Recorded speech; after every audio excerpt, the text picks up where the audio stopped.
Bonjour tout le monde. Alors une question qui revient souvent, c'est comment travailler son motif dans Canva pour y mettre des couleurs, pour pouvoir ensuite découper le flex par morceaux et l'appliquer en superposition. Donc je vais vous montrer comment je fais moi. Je pars du principe que vous savez déjà transformer votre image JPEG ou PNG en SVG et l'importer dans Canva. Pour celles qui ne savent pas, je pourrais faire un autre tuto avec les explications, c'est plutôt facile à faire. Donc le mieux pour ce genre de motif en superposition, c'est de prendre une image de ce type, motif à colorier, où vous avez les contours et pas la couleur à l'intérieur, puisque c'est la couleur justement qu'on va venir mettre. Donc on met son motif en grand, hein. Moi à la base mon motif, voilà, il était tout petit, on le met le plus grand possible sur la feuille, c'est toujours plus facile de travailler quand on y voit bien. On peut même zoomer pour y voir encore mieux. Voilà, donc là j'ai zoomé peut-être un peu beaucoup sur la tête. C'est tout bon. On va essayer donc de mettre une couleur sur la tête du petit chat. Donc on va là-haut sur les points en forme de tracé. On clique et on vient se positionner au milieu. Donc je le fais là en même temps, hein, si vous arrivez à suivre.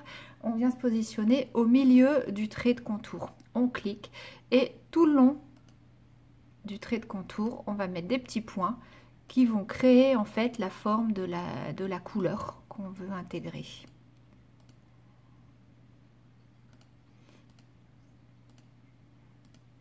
Donc je mets mes petits points un peu partout, plus ou moins serrés, hein. Après ça dépend de la forme du motif, hein. Plus il va y avoir de virages et plus il va falloir mettre de points.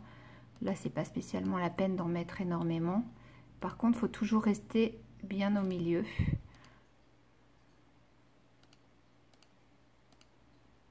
S'il y a un point qui est en décalage, c'est pas grave, hein, on peut le rectifier après. Et on voit la couleur qui se met en même temps que je fais mes points.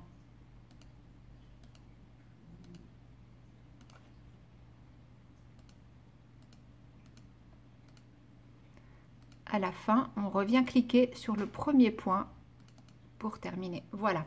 Donc là, c'est noir. Forcément, ça rend pas. On va aller dans les propriétés. Notre couleur pour le visage, on va la mettre en pâle comme ça. Et puis, on va l'envoyer à l'arrière. Envoyer à l'arrière-plan. Voilà, nos yeux, notre petite bouche et les moustaches qui réapparaissent.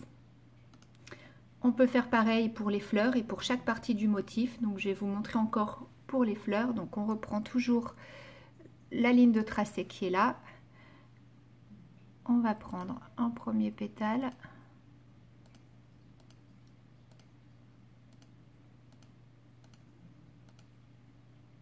Et puis, je vais essayer de faire toute la fleur en même temps.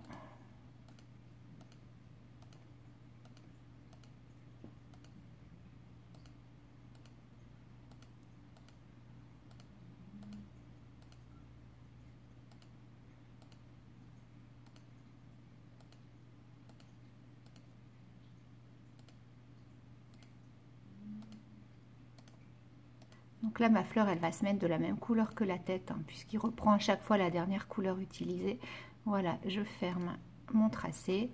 Pareil, propriété, je vais choisir ma couleur. Allez, une petite fleur rose. Voilà, et on envoie à l'arrière-plan. Parfait. Si on veut faire le cœur d'une autre couleur, bah, c'est toujours la même modification, hein, la ligne de tracé.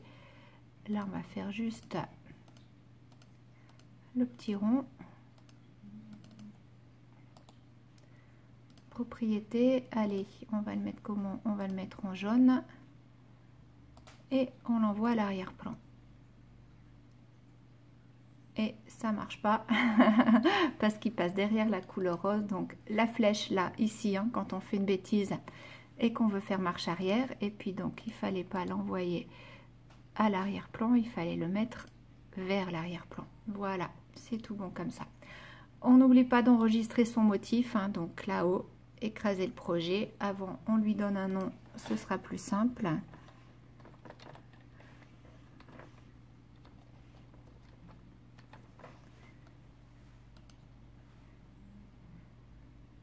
Et voilà mon motif enregistré.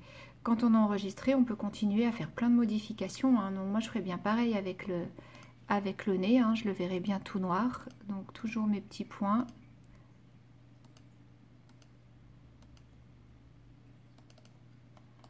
Et on va le mettre en noir.